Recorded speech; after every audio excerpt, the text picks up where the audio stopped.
안녕하세요, 구독자 여러분. 구독과 좋아요는 채널 운영에 큰 힘이 됩니다. 안녕하세요. 저는 경기도 김포에 거주하는 초등학생 자매를 둔 평범한 40대 여성입니다. 제가 이렇게 사연을 쓰게 된 이유는 얼마 전에 부부간의 이혼 문제를 다룬 프로그램을 보았기 때문이에요. 그날 소개된 사연은 형님 때문에 결혼 6년차 부부가 이혼 위기를 맞은 내용이었습니다. 어느 정도 부유한 집안에 시집 온 두 사람은 성격 차이가 분명했는데 형님은 곰 같은 스타일, 동서는 여우 같은 스타일이었어요. 혼전 임신으로 결혼해 아들을 낳은 동서는 시어머니를 꼬셔서 사업 자금을 받아내며 형님을 무시하며 자기가 뭐라도 되는 듯 행동하는 얄미운 사람이었죠. 형님은 시골 소재의 작은 집을 물려받는 조건으로 병든 시아버지를 간병하는 착한 며느리였는데 알고 보니 반전이 있던 사람이었고요. 그 사연이 전부 똑같은 건 아니지만 거기에 나온 동서도 그렇고 상황이 저희 집과 비슷하더군요. 그동안 동서 때문에 상처받고 힘들게 보냈던 시간 생각하면 몇 대라도 더 때려주고 싶은데요. 그땐 시어머니도 동서의 말에 속아 넘어가 저와 큰 갈등을 빚기도 하고 제가 정말 죽고 싶을 정도로 많이 힘들었거든요. 그래도 지금은 다행히 그동안 고생했던 거 다 보상받고 행복하게 살고 있습니다. 주제도 모르고 저 무시하다가 큰 코 다친 동서 이야기 지금 바로 시작하겠습니다. 여보, 현만이가 결혼을 한다네? 뭐? 갑자기? 도련님 여자친구 만난다는 얘기 못 들었는데? 그게 같은 회사 동료가 소개해줬다나 봐. 만난 지 1년 조금 안 됐다고 하더라고. 나도 자세히는 모르겠어. 오, 그렇구나. 근데 잘 된 거 아니야? 어머님이 도련님 더 늦기 전에 장가 보내고 싶어 하셨잖아. 그러긴 했지. 아버지 상태 더 나빠지기 전에 좋은 혼처 찾아서 보내려고 했지. 근데 그 녀석이 다 거절하더니 갑자기 이렇게 결혼을 한다네? 잘 된 거지 뭐. 도련님이랑 마음 맞아서 행복하게 잘 살면 그만이야. 근데 재수 씨 될 사람이 임신을 했다나 봐. 그래서 엄마도 기쁘긴 한데 좀 얼떨떨하시기도 하고. 뭐? 임신까지? 완전 축하받을 일인데. 동서 될 사람 되게 궁금하다. 같은 회사 사람이라는 것 말고는 나도 아는 게 없네. 그래도 당신 말동무할 친구 생겨서 좋겠다. 재수 씨랑 잘 지내봐. 알겠어. 어머님 심란하시겠다. 아버님 저녁 챙겨드릴 겸 어머님이랑 커피 한잔 해야겠네. 그래, 당신이 수고 좀 해줘. 나도 오늘 일찍 퇴근하고 갈게. 저는 대학 졸업하고 직장 생활하다 남편을 만나 평범한 연애 후 결혼을 한 케이스입니다. 집안 형편도 적당했고 남편이나 저나 성격이 원만한 탓에 서로 잘 맞춰가며 살아보자 하고 28살의 나이에 부부의 연을 맺었죠. 시댁은 조금 부유했어요. 건물도 여러 채 갖고 계시고 강화도 쪽에도 땅을 갖고 계신 걸로 알아요. 다만 시아버지가 몸이 조금 불편하셨습니다. 저희 부부가 결혼하고 얼마 뒤 교통사고가 났고 장애를 얻으셨거든요. 못 걸어 다니고 그러는 건 아니지만 누군가의 도움 없이는 많이 힘든 상태였고 돌봄이 많이 필요한 상태셨어요. 시어머니는 식당을 운영하고 계셨고 저에게 결혼 이후 시아버지의 케어를 부탁하셨습니다. 무언가 대가를 바란 건 아니지만 시어머니는 그냥 넘어갈 순 없다며 당시 김포에 있던 작은 주택 하나를 미리 증여해 주셨죠. 그때가 벌써 15년 전이네요. 지금 김포는 한강 신도시라 불리며 수많은 아파트들이 들어서도록 많이 개발이 된 상태입니다. 당시만 해도 정말 허허벌판이라는 말이 어울릴 정도로 산과 들판, 허름한 주택들이 즐비한 곳이었죠. 사람들은 그딴 시골집 하나 물려받으려고 시아버지 수발을 드냐며 저를 나무랐지만 저는 그걸 당연하게 생각했어요. 워낙 저를 친딸처럼 아껴주셨고 저도 제 부모님이다 생각하고 열심히 모셨습니다. 동서, 아이 성별 나왔어? 내가 다 기대된다. 우리가 딸밖에 없어서 그런가 가끔은 아들이 부럽기도 하더라고. 지금도 충분히 행복하지만 첫째가 워낙 왈가닥이라 아들 못지않지. 그나저나 서방님은 아들이 좋아요? 딸이 좋아요? 저는 아들이던 딸이던 상관없어요. 그저 건강하게만 자랐으면 좋겠습니다. 저희 두 사람 닮은 아이인데 얼마나 예쁠까요? 형님, 저 아들이래요. 어머니가 많이 좋아하시겠죠? 그래도 집안의 대를 이을 아들 하나 정도는 있어야죠. 형님이 아들 낳았으면 딱인데. 재수씨, 우린 그런 거 상관 안 해요. 아들이든 딸이든 뭐 어떻습니까? 요즘 시대에 그런 거 따져서 뭐해요. 그저 잘 먹고 잘 살면 그만인 거지. 그래, 당신 가끔 보면 조선시대 사람 같아. 요즘엔 딸 하나만 잘 둬도 열 아들 안 부럽다잖아. 아니지, 말이 다르지. 아들은 장차 집안을 이끌어갈 사람인데 재산 물려받을 때도 한몫하잖아. 근데 형님은 딸만 둘이라 뭐 없겠네요? 저는 보다시피 아들이라. 동서, 무슨 뜻으로 이야기하는 거야? 우린 자식 욕심 없다고 했잖아. 은근 기분 나쁘게 말하네? 어머, 기분 나쁘셨어요? 그러라고 드린 말씀 아닌데. 아니, 솔직히 좀 그렇잖아요. 옛날은 아니라지만 어머님, 아버님이 옛날 분이신데 당연히 떡두꺼비 같은 손자 안겨드려야죠. 암만 손녀 안겨드리면 뭐해요? 당신 왜 그런 말을 해?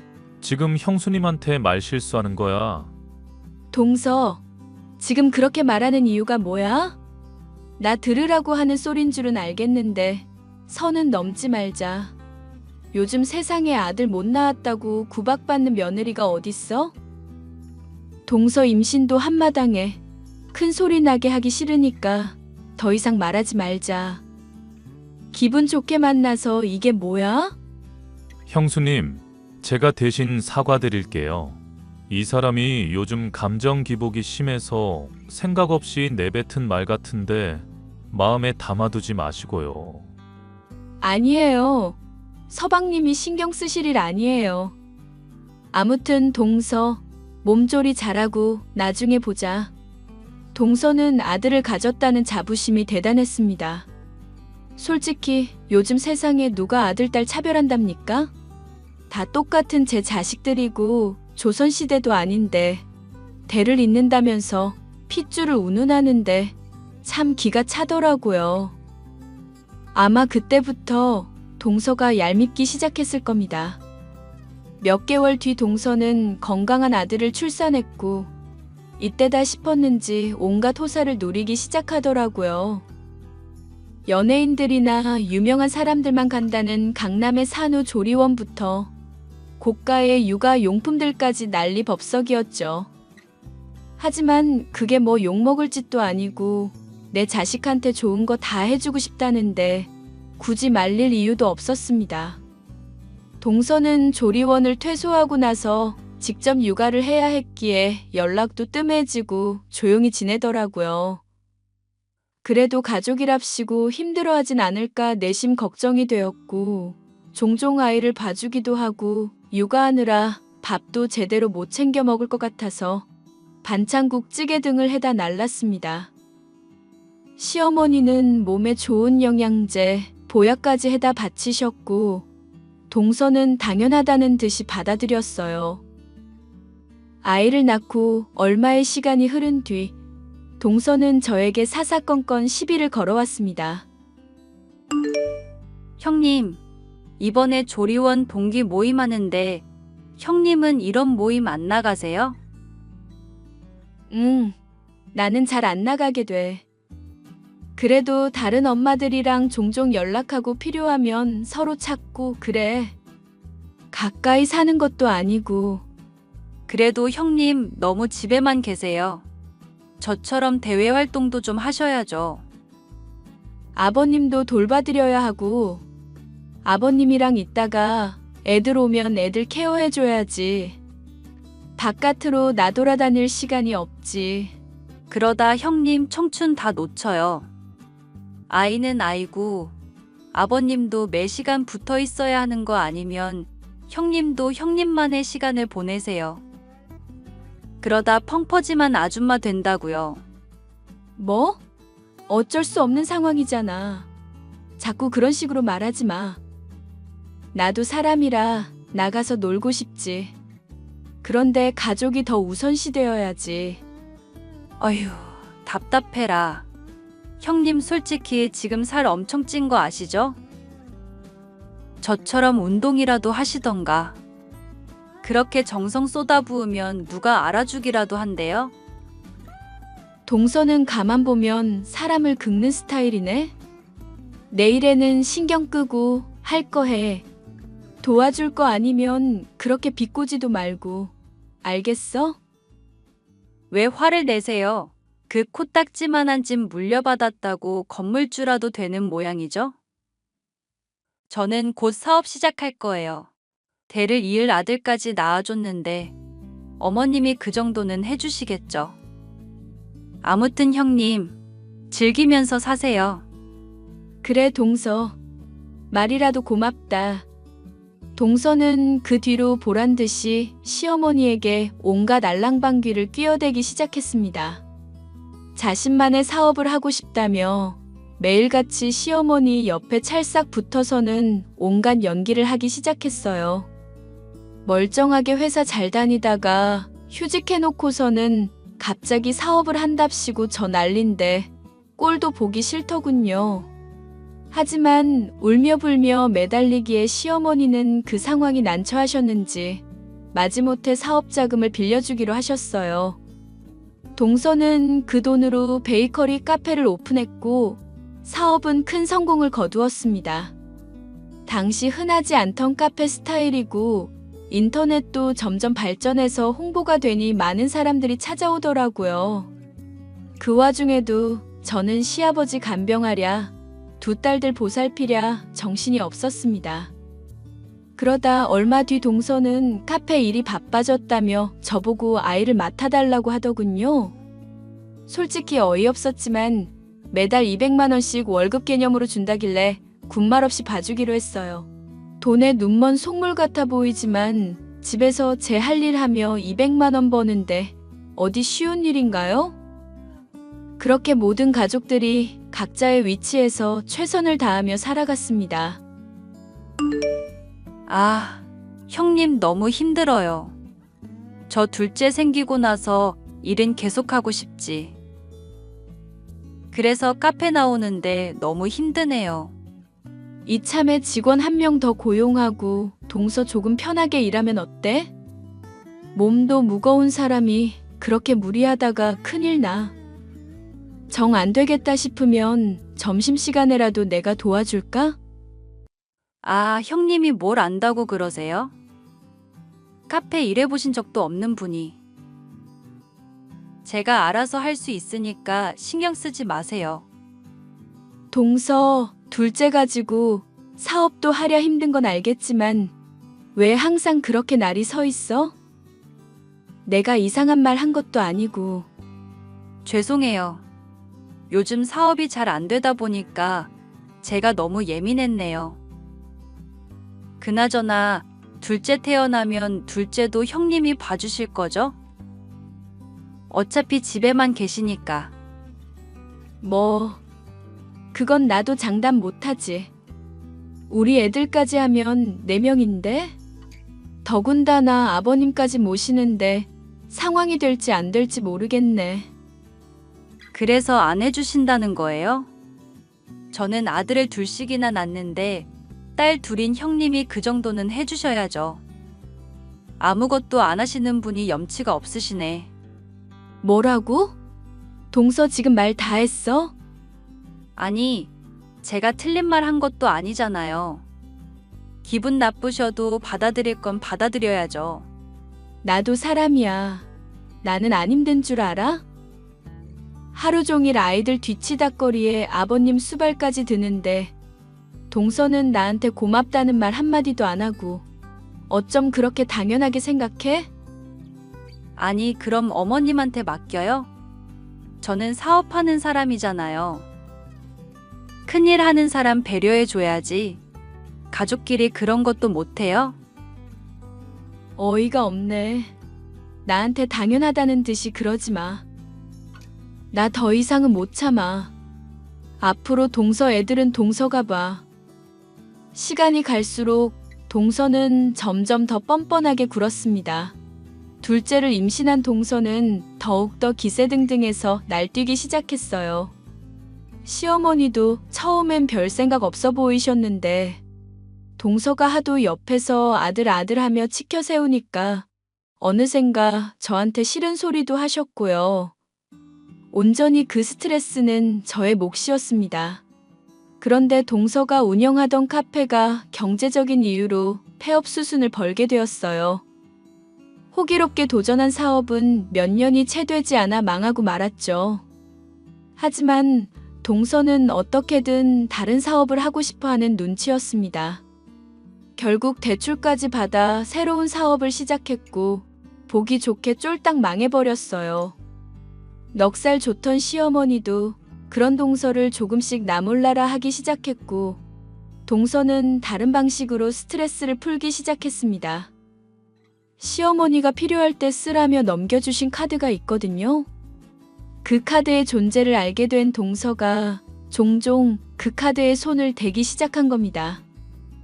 처음 한두 번은 대출금 막느라 돈을 다 써버렸다며 아이 물건을 사야 하는데 돈이 모자라다는 이유로 갖다 썼던 게 점차 대범해지더군요.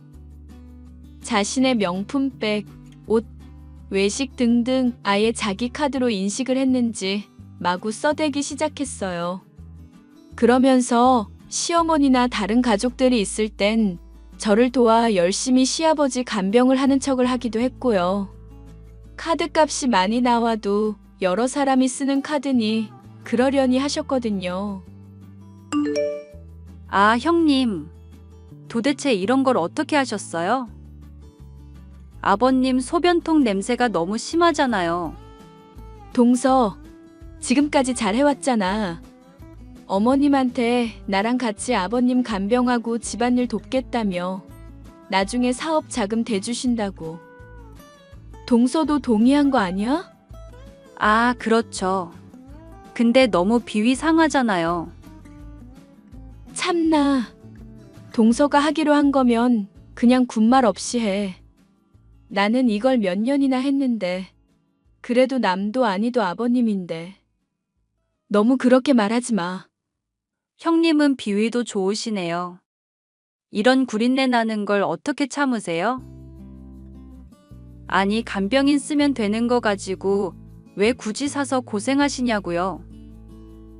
남의 손에 맡기는 것도 그렇고 처음부터 내가 해오던 거니까. 동서 그렇게 불만만 말할 거면 그냥 아무것도 하지 마. 듣는 내가 다 짜증나잖아. 답답한 건 저거든요. 제가 왜 이런 개고생을 하는데. 동서가 무슨 고생을 해? 내가 다 하잖아. 옆에서 떠들기나 하고. 솔직히 하는 게 뭐가 있어? 아버님 기저귀를 갈아드리기를 해. 뭐를 해? 아니, 그걸 제가 왜 해요? 웃긴다. 동서 이러는 거 어머님도 아셔? 서방님이나 다른 가족들 아냐고. 내가 말을 안 해서 그렇지. 동서는 차라리 없는 게 나은 것 같아. 이런 식으로 사람 갈구지 말고 그냥 하기 싫으면 하기 싫다고 해. 그럼 형님이 사업자금 보태줄 거예요? 그런 거 아니면 이래라 저래라 하지 마요. 저 이런 거 할 위인 아니거든요. 사업해서 성공해도 모자란데 형님이랑 애초에 급이 다른 사람이라고요. 아들도 둘씩이나 낳았는데 형님은 그런 거 모르잖아요. 자꾸 아들 하는데 그만 좀 해. 동서 무슨 조선시대에서 태어났어? 어머님, 아버님도 뭐라 안 하시는데 동서가 뭔데 자꾸 이래라 저래라야? 동서는 동서 할 일이나 제대로 해. 동서는 시어머니가 보태주신다는 사업 자금을 받아내기 위해 이래저래 다른 식구들의 눈치를 보며 온갖 여우짓을 하기 시작했어요. 시아버님의 간병을 돕는다고는 했지만 막상 하는 건 하나도 없었습니다. 늘 제가 다 했고 시어머니나 다른 가족이 물어보면 마치 자신이 한 것처럼 아양을 떨어댔거든요. 워낙 여우짓을 잘했던 사람이라 가족들은 정말 동서가 그런 줄 알고 있었고요. 그런 동서는 기세등등해서 점점 더 저를 무시하는 발언을 많이 했습니다. 일찍이 남편이나 시동생에게 말해서 싹을 잘라버릴 수도 있었지만 가족 간의 불화를 일부러 만들기는 싫었어요. 애써 꾹 참고 견디는데 그동안의 서름이 북받치게 된 계기가 있습니다. 바로 오랜 투병 생활 끝에 시아버지가 돌아가셨거든요. 무거운 마음으로 장례를 치렀고 시어머니는 모든 걸 다 정리하고 고향 땅으로 내려가신다고 했습니다.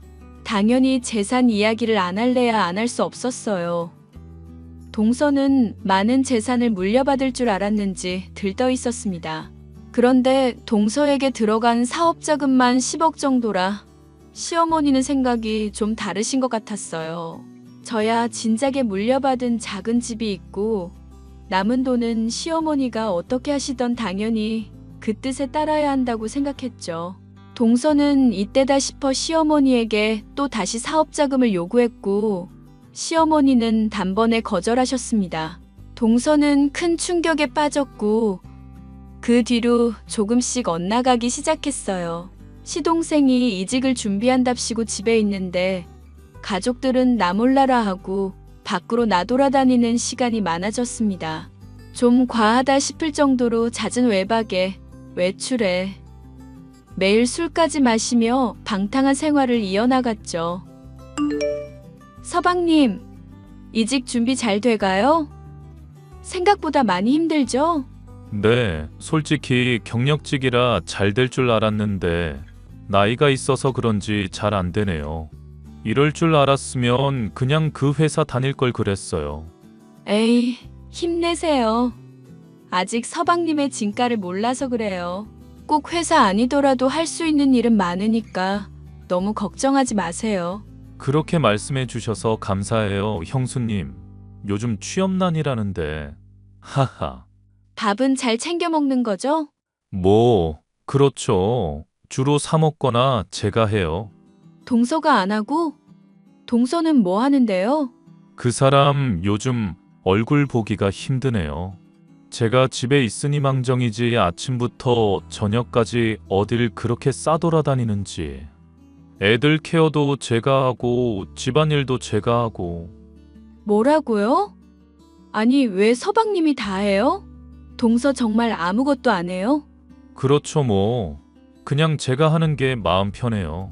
형수님 너무 신경 쓰지 마세요. 아니, 어떻게 신경을 안 써요? 밥도 제대로 못 먹고 고생이랑 고생은 다 한다는데. 참나 어이가 없어서.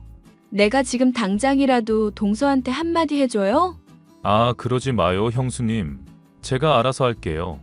괜히 큰 소리 나는 것도 싫고. 저희 부부 문제니까 알아서 할게요. 참아요, 참아. 휴, 서방님이 그러시다면 제가 뭐라 할 수 있는 건 아니니까. 아무튼 너무 힘들면 말해요. 알겠어요. 고마워요. 아, 그리고 금요일쯤 어머님이 김장하신다고 했는데 아마 그날 잠깐 들릴 것 같아요. 김치랑 반찬이랑 전해주러. 그날은 아마 집사람이 있을 거예요. 제가 미리 말해 놓을게요. 그렇게 저는 사전에 말한 날 시어머니의 심부름으로 시동생 집에 반찬을 전해줄 일이 있어 가게 되었습니다. 현관문이 열려 있길래 조심스레 들어갔죠. 그런데 집안에서 들려오는 소리에 저는 그 자리에 멈춰 있을 수밖에 없었습니다. 동서가 누군가와 통화를 하고 있는데 그 내용이 좀 충격적이었거든요. 자기야라고 말하길래 처음엔 시동생인 줄 알았는데 그게 아니었습니다. 제가 온 줄도 모르고 스피커폰으로 통화를 하는데 혹시 몰라 대화를 녹음하기 시작했어요. 자기야, 내가 우리 시어머니 잘 꼬드기고 있거든. 돈 금방 받아낼 테니까. 그걸로 새 출발하자. 그나저나 지난번에 말한 사업은 확실한 거지? 지난번처럼 망하면 안 돼. 그럼 정말 자금줄 없어진단 말이야. 내가 얼마나 공들이고 있는 줄 알아? 아무튼 조금만 기다려. 사랑해. 이런 대화를 나누는데 딱 듣고 나서 아, 바람을 피우고 있구나 싶더라고요. 저는 아무렇지 않게 초인종을 누르고 문이 열려있네 하며 집 안으로 들어갔습니다. 반찬만 전해주고는 얼른 집으로 와버렸어요. 좀 더 상황을 두고 보고 시동생과 남편에게 알려주기로 결심했습니다. 며칠 뒤 동서가 웬일로 저희 집에 왔더라고요. 가져갔던 카드를 다시 가져다 준다는 핑계로 말입니다. 또 별것도 아닌 말로 제 속을 긁어놓을 게 뻔했지만 어떻게 하나 두고 보기로 했어요. 형님, 저 육아 때문에 너무 스트레스 받아요. 식탁 위에 있는 카드 써도 되죠? 동서가 스트레스 받을 일이 뭐가 있어? 애는 서방님이 봐주시지. 동서 맨날 놀러 다니잖아. 뭐라고요? 형님 잘 알지도 못하면서 왜 그런 말을 하세요? 내 말 틀렸어? 맨날 서방님이 애들 등원시키고 저녁밥도 먹이고 집안일도 다 한다며. 동서는 아침부터 나가잖아. 저 미행하세요? 그리고 제가 그러든 말든 무슨 상관이세요? 그럼 저 같은 사람이 집안에 틀어박혀서 육아만 하라는 말씀이세요? 못할 건 뭔데? 할 말 없으면 그냥 나가. 아니, 손님이 왔는데 커피라도 한 잔 타주시죠. 뭐 그렇게 매정하실까? 알아서 타 마시던지. 그리고 그 카드 언제 또 쓸 거야? 이번에 우리 냉장고 바꿔야 해서 이번 주에 보러 가야 하거든. 언제 쓸 건지 미리 말해. 그래야 서로 안 겹치지. 뭐 주말 정도에 또 쓰겠죠? 제가 알아서 할 테니까 신경 끄세요. 그래. 그리고 어머님, 이제 일 안 하시니까 동서 개인적으로 사치 부리는 건 그만해. 나 이거 어머니한테 허락받고 사는 거야. 아, 네네, 알겠어요. 사실 벌써 300 정도 긁었거든요. 이거 한도 1000만 원 아니에요? 뭐, 알아서 잘 쓰세요. 앞으로는 말하고 쓰란 말이야. 내가 매번 둘러대주는 것도 한두 번이야. 아버님 간병할 땐 그러려니 했는데 지금은 아니잖아. 아, 생각난 김에 한 번 더 써야겠다. 내일까지 쓰고 돌려줄게요. 적당히 좀 해. 어휴, 나도 모르겠다. 동서 마음껏 써. 네? 반응이 왜 그래요? 뭘? 마음껏 쓰라니까. 난 이제 동서 신경 안 쓸래. 역시나 조금이라도 기대했던 제가 바보였습니다.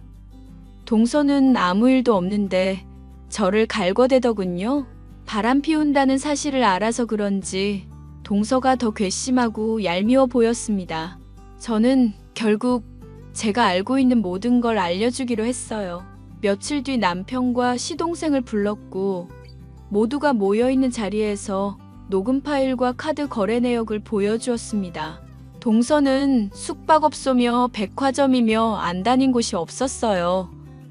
모든 사실을 말하자 시동생은 적잖은 충격을 받은 모양이더라고요. 제 말을 듣더니 한참을 아무 말 없이 있다가 이만 가보겠다고 하고는 집을 나서더라고요. 혹여나 무슨 일이 생기는 건 아닐까 노심초사 걱정이 되었습니다. 서방님, 무슨 일 생기는 건 아니겠지? 괜히 말했나? 아니야, 잘했어. 현만이도 알 건 알아야지. 나도 재수 씨 좀 찝찝했거든. 당신은 왜? 아니, 나 얼마 전에 회식했잖아. 근데 거기 근처에 모텔촌이 있거든. 거기서 재수 씨랑 똑같이 생긴 사람이 A 모텔 들어가는 거 봤어. 그냥 동서랑 닮은 사람 아니야? 아니야. 예전에 현만이가 재수씨 준다고 사왔던 그 한정판 가방 있잖아.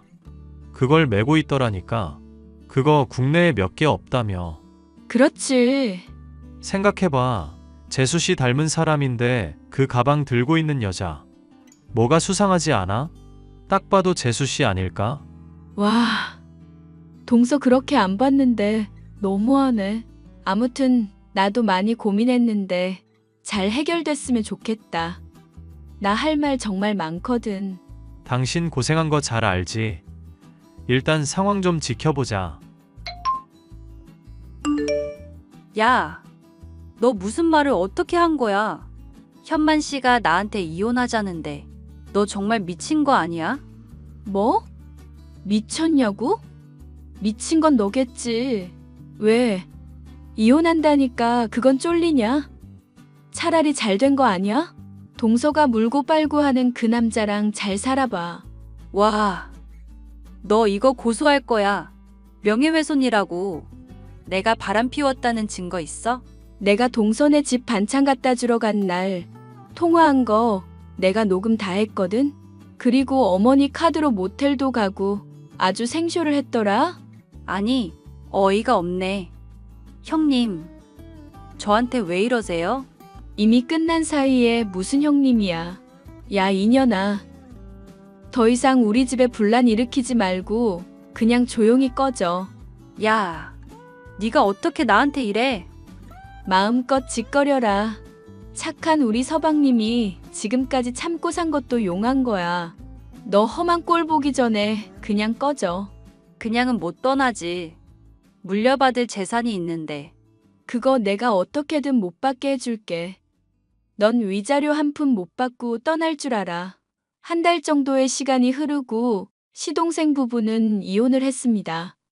난리 칠 줄 알았던 동서가 의외로 순순히 이혼 도장을 찍더라고요. 당연히 위자료 한 푼 못 받고 떠나게 되었습니다. 물론 얌전히 떠나진 않았어요. 술을 잔뜩 마시고 저희 집에 찾아와 난동을 피웠거든요. 저 때문에 자기 인생이 망했다며 신세 한탄을 하는데 남편과 저는 가차없이 동서를 내쫓아버렸습니다. 그리고 그 무렵 저에게 반가운 소식이 들려왔어요. 시부모님께 미리 물려받은 작은 집이 재개발이 된다는 소식이었죠. 김포가 대대적인 신도시로 발돋움하면서 제 소유 집터도 재개발 대상이 되었고 지하철까지 들어온다는 소식에 엄청난 보상금을 받게 되었습니다. 하루아침에 50억이 넘는 자산가가 되어버렸어요. 남편과 시어머니는 그동안 고생했다며 마땅한 대가라고 하더군요. 저는 그 돈으로 김포 지역에 아파트를 사 이사를 했습니다. 시어머니를 모시고 살 생각이었지만 끝까지 고향에서 사시겠다며 고집을 부리시는 통에 대신 집을 한 채 지어드렸습니다.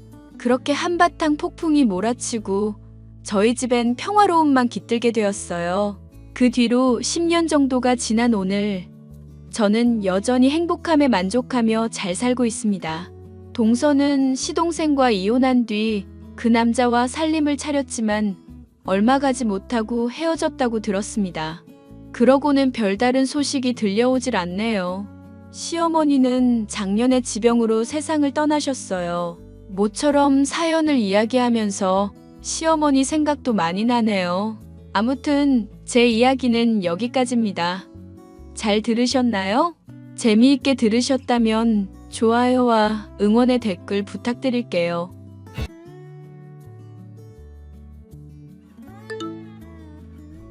저기, 나 할 말이 좀 있는데.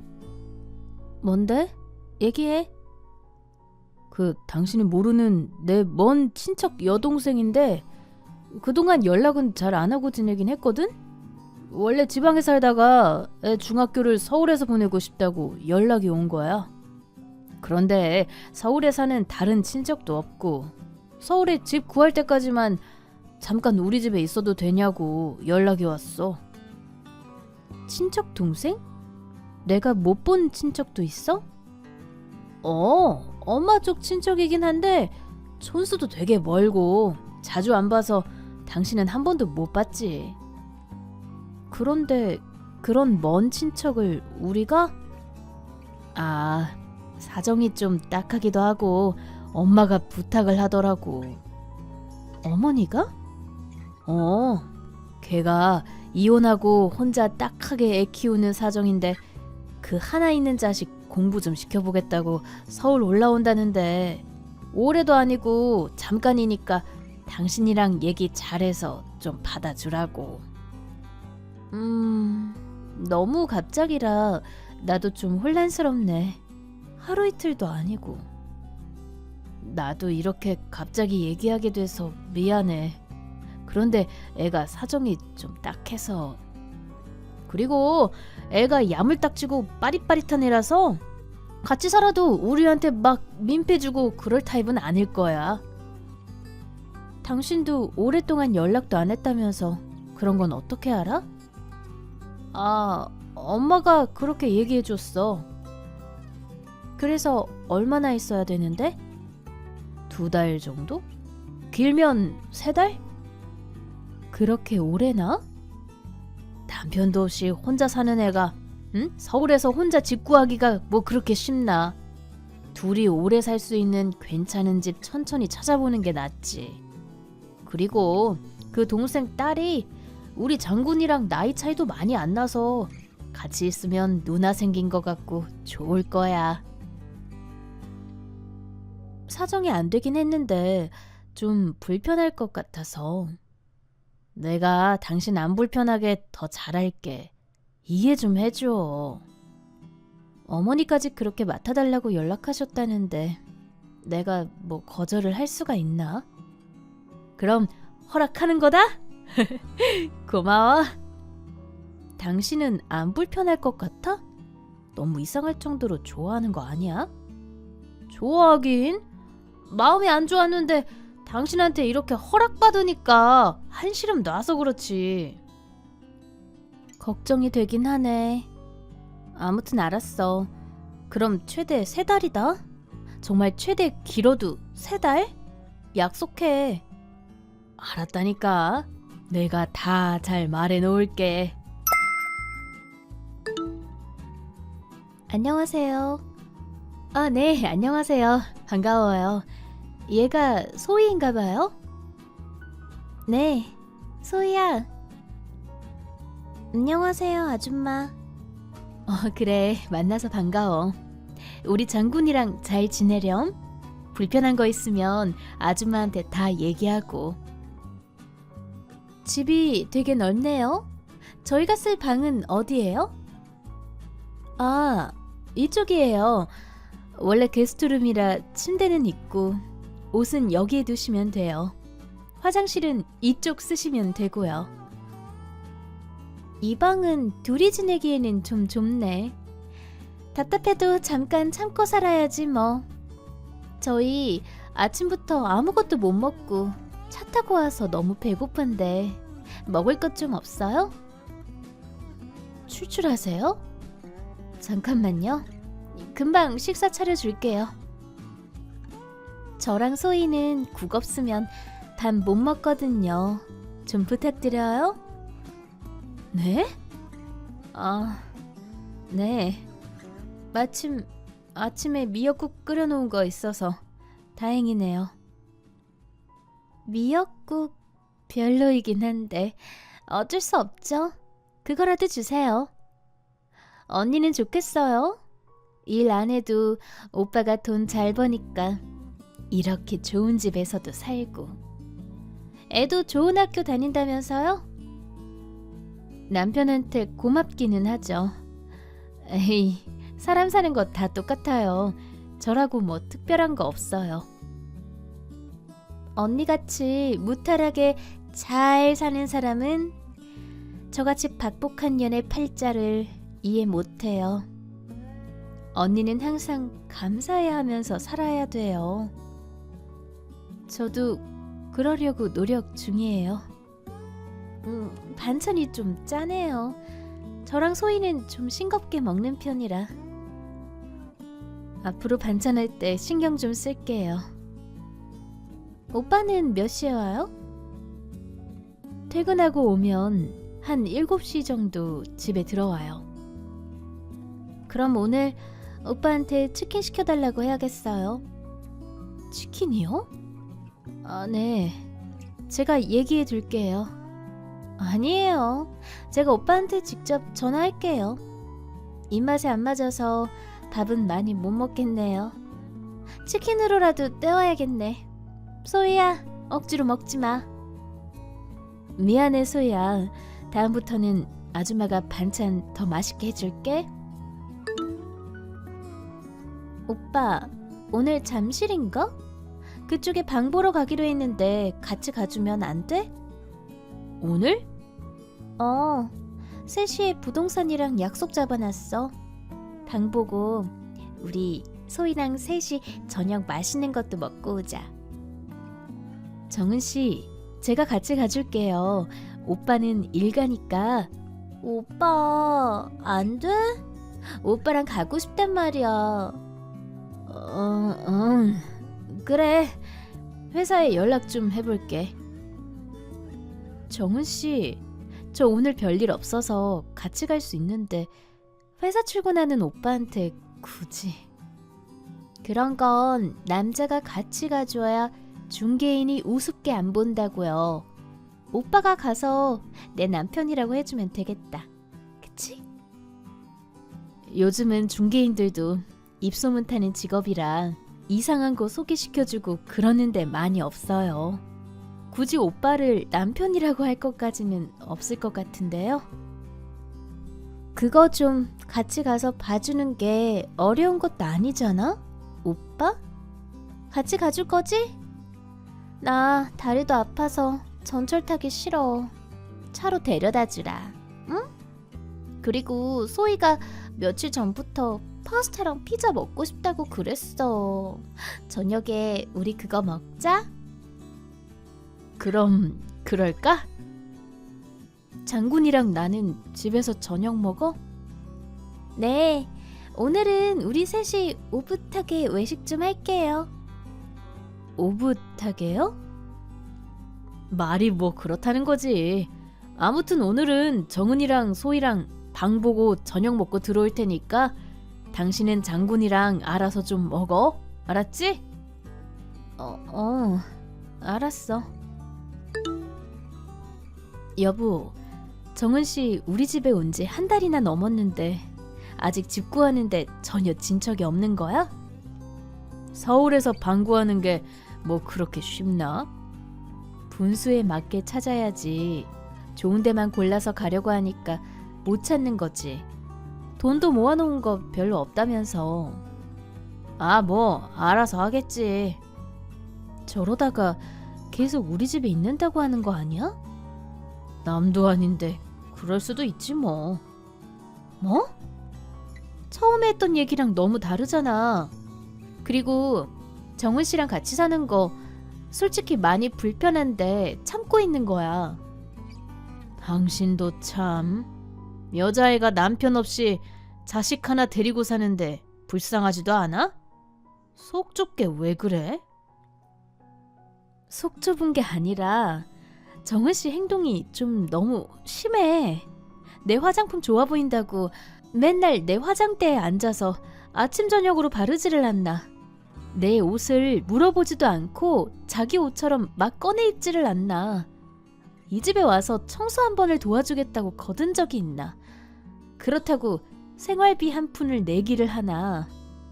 내가 한 음식 입맛에 안 맞는다면서도 냉장고를 얼마나 뒤져서 잘 찾아 먹는지.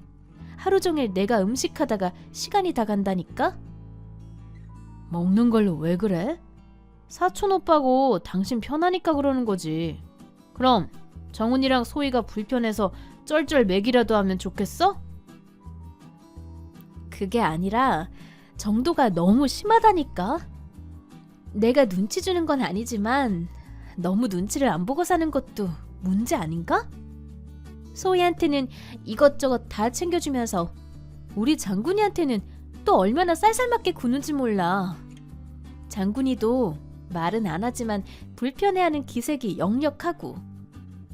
당신이 사소한 것까지 일일이 다 짚고 넘어가니까 애까지 닮는 거 아니야. 당신부터 조심해. 내가 이보다 뭘 얼마나 더 잘해야 되는데? 그리고 뭐만 하면 당신 옆에 붙어서 오빠 오빠 하고 콧소리 내면서 부르는 것도 솔직히 거슬려. 별게 다 거슬린다. 아무리 친척이라지만 왜 당신 팔짱을 끼고 TV 보면서 무릎 베게 해달라고 해? 그렇게 하는 게 정상이야? 당신은 왜 가만히 있는 건데? 애가 형제도 없고 일찍부터 부모님 사랑도 못 받고 자라서 그래. 당신이 자꾸 받아주니까 더 그러는 것 같아. 선은 좀 지켜줬으면 좋겠어. 옆에서 보는 나랑 장군이 생각도 좀 해줘. 참나, 진짜 쓸데없는 소리 하고 있네. 당신도 너무해? 왜 자꾸 나한테만 뭐라고 해? 입장을 바꿔놓고 생각해봐. 어느 날 갑자기 당신은 알지도 못하는 내 먼 친척이 와서 부비적거리면서 사는데 눈에 거슬리는 짓만 한다고 상상해보라고. 왜 그렇게 정은 씨 편만 들어? 당신도 정은 씨 들어오고 나서 너무 눈에 띄게 살갑게 굴잖아. 내가 옆에 있는데도. 편이 어디 있어? 진짜 그렇게 아무 말이나 하지 마. 당신이 이렇게 인정머리 없는 사람인 줄 이제야 알았다. 그만 얘기해. 여보. 여보, 내일 토요일인데 장군이 데리고 축구 연습장 좀 같이 가줘. 이제 시험 끝났는데 가서 스트레스 풀게 해줘야지. 내일? 안 될 것 같은데? 응? 왜? 약속 있어? 내일 오빠랑 소희랑 가평 놀러 갔다 오기로 했어요. 가평? 네, 거기 배 타고 들어가는 작은 섬이 있는데 그렇게 좋다면서요. 날씨도 좋은데 피크닉 겸 다녀오려고요. 당신 왜 나한테는 간다고 말 안 했어? 뭐 자고 오는 것도 아니고 차 끌고 가면 금방 갔다 오는데 뭐. 장군이 축구 연습장은 다음 주에 간다고 해. 그럼 나랑 장군이는? 주말인데 둘이 뭐 시켜 먹으면서 좀 있어.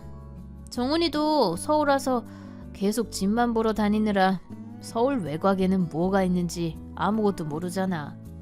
당신은 많이 가봐서 갈 필요 없잖아. 그래서 당신이랑 정은 씨랑 소희랑 셋이 가겠다고? 그림이 좀 이상하잖아. 또 그런다. 정은이랑 소희도 듣는데 적당히 해. 그럼 장군이라도 데리고 가던지. 애 둘 데리고 가면 저 힘들어요. 아휴, 저도 간만에 오빠랑 데이트 좀 하고 올게요. 하루만 양보해줘요. 언니. 데이트요? 아, 말이 그렇다는 거지. 언니도 간만에 주말에 오빠 없을 때 자유부인 좀 느껴봐요. 제가 오빠 잘 챙길게요. 장군이가 시험 끝나고 아빠랑 논다고 기대하고 있던데 너무 서운해하겠다. 어떻게 걔 입맛에만 내가 다 맞춰줘.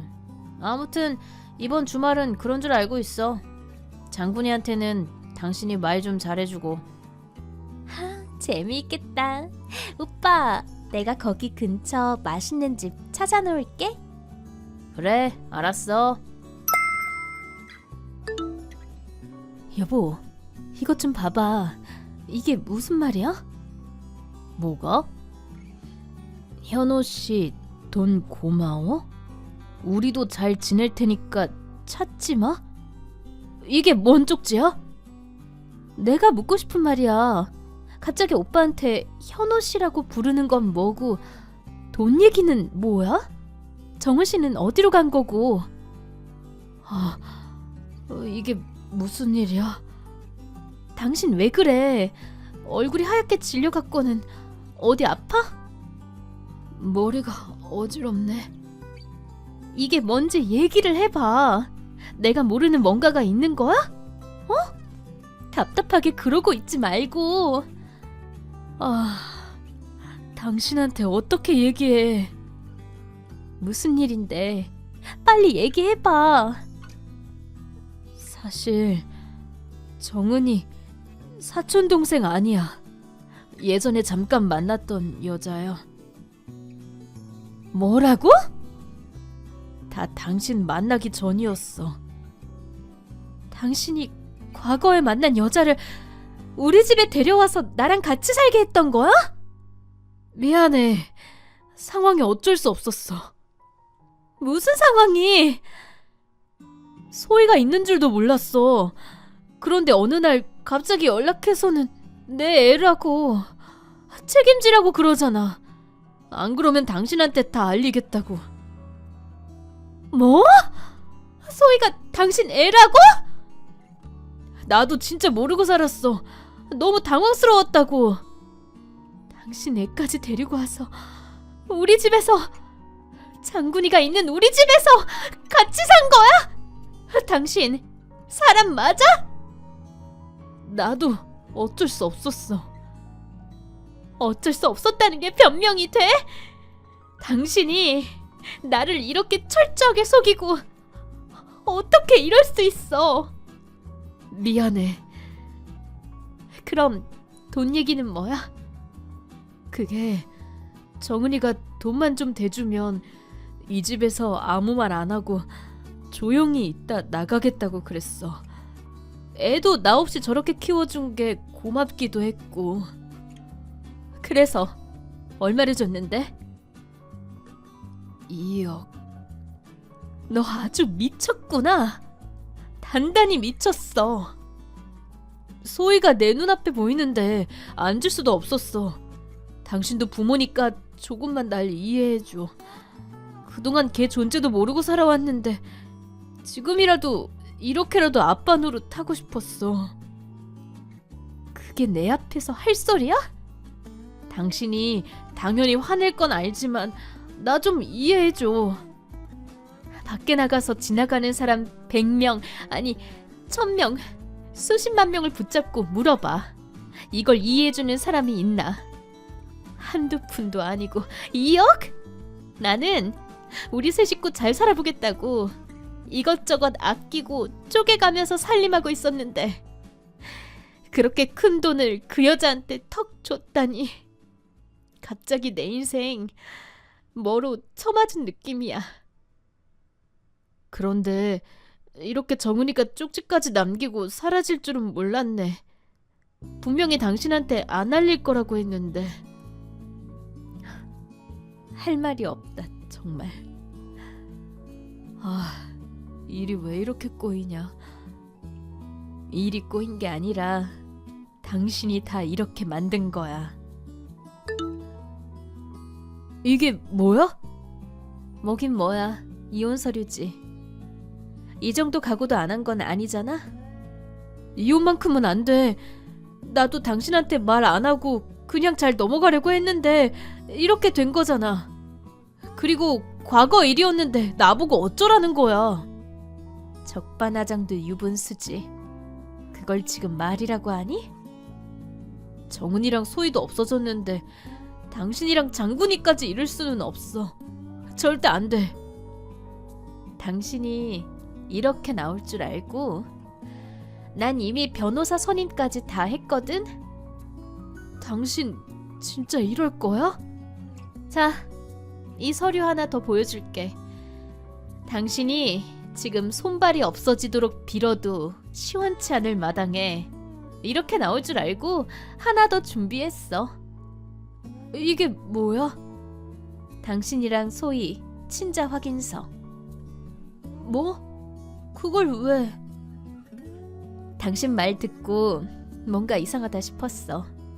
소희 아빠나 남편이 필요했으면 나한테 다 얘기하고 우리 둘을 이혼시키고 그냥 당신을 뺏어가면 되는데 왜 돈만 받고 그냥 도망치듯 가버렸을까? 당신은 이해가 안 되지 않았어? 그래서? 혹시나 소희 쓰던 칫솔이랑 방에 있던 머리카락 다 가져다가 검사해봤지. 당신이 직접 봐봐. 이게 무슨 뜻이야? 넌 그 머리로 회사 생활 어떻게 하니? 여기 이거 안 보여? 여기 이 숫자. 너랑 걔랑 친자가 아니라고. 뭐? 넌 그냥 애비도 모르는 자식 내세운 꽃뱀 년한테 보기 좋게 당한 거라고. 그럴 리가 없어. 왜? 그때 걔가 너만 만났을 것 같아? 진짜 그럴 리가 없어. 나도 회의감이 느껴지네. 이렇게 어리석은 사람이랑 내가 애를 낳고 살았다니. 박정은 걔 그냥 네 자식도 아닌 애 데리고 와서 서울에 집 구하니 어쩌니 하면서 엉겨붙어 있다가 너한테 돈 받고 낳은 양아치 년이라고. 그리고 너네 나 몰래 연애까지 했더라? 지난번에 차 블랙박스 돌려보니까 가관도 아니던데. 소희 나한테 맡겨놓고 혼자 집 보러 가니 어쩌니 하고 나갈 때마다 다 회사에 너 만나러 간 거더라고. 블랙박스에 담긴 너네 대화 내용 듣는데 아주 애틋해 미치겠더라. 왜? 과거 애인이 갑자기 나타나니까 마음이 꿀렁꿀렁해졌어? 그걸 당신이 어떻게... 그냥 너 없이 애 키워준 게 고마워서 예정 생각나서 그랬다면 집 내주고 돈만 줬으면 됐지. 감히 날 속이고 바람까지 피워? 그게 아니라 정은이가 자꾸 외롭다고 하니까. 외롭다고 해서 걔가 하고 싶은 대로 다 해줬어? 아주 대화가 너무 은밀하고 야릇해서 듣는 내내 스릴이 넘칠 지경이더라. 날 속이고 바람피니까 좋디? 난 그렇다 치자. 그년이랑 그렇게 사랑 속삭이면서 장군이 생각은 한 번도 안 했어? 장군이한테 미안하지도 않아?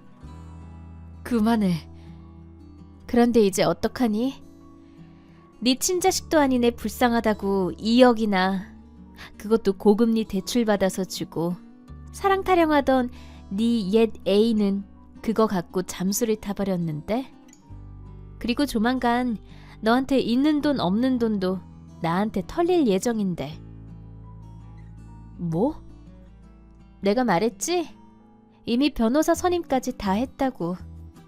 친자 확인서며 블랙박스, 통화 녹음한 거 다 증거 제출까지 마쳤어. 이건 1000% 귀책 사유가 너한테 너무 명확히 있어서 재산 분할은 물론이고 위자료까지 다 제대로 받을 수 있다네. 조만간 너 이 집에서도 나가야 할 거야. 변호사 말로는 네 가족까지 벗겨먹을 수 있을 거라던데? 진짜 이렇게까지 해야 돼? 네가 나를 속이고 그년이랑 하하호호 했을 거 생각하면 피가 거꾸로 뒤집혀서 살인 청구까지 해서 널 죽이고 싶지만, 정말 최소한 네가 우리 장군이 아빠니까 이 정도에서 끝나는 줄 알아. 장군이도 아직 아빠가 필요한 나이야. 아니, 너 같은 아빠는 없는 게 더 나아. 그런 걸 핑계로 다시 들러붙을 생각이라면 꿈도 꾸지 마. 여보, 정말 잘못했어. 한 번만 용서해줘. 과거에 했던 잘못은 되돌릴 수 없지만 그 잘못을 다시 여기까지 끌고 온 건 너야. 그러길래 적당히 했어야지. 변호사한테 연락할 거니까 핸드폰 잘 갖고 있고, 앞으로 어떻게 나한테 돈 줘야 되는지 계산기나 두드리고 있어. 참, 너 박정은 준다고 2억 대출까지 받았는데 골치 좀 썩겠다. 수고해. 제발. 넉넉히 받은 재산 분할금과 위자료, 집 등으로 저와 아들은 부족한 것 없이 잘 살고 있습니다. 전 남편은 시부모님 집으로 들어가 기생하며 낮에는 회사, 저녁에는 대리운전까지 뛰면서 온갖 고생을 하고 있다고 합니다. 아이를 앞세워 거짓말하고 돈을 뜯어간 전 여친은 경찰에 붙잡혀 사기죄로 복역 중에 있답니다. 알고 보니 이런 수법으로 당한 사람이 한둘이 아니었더라고요. 사기친 그 여자보다도 자신의 과거를 숨기고 정신 못 차리고 바람을 피웠던 전 남편한테 더 치가 떨리네요.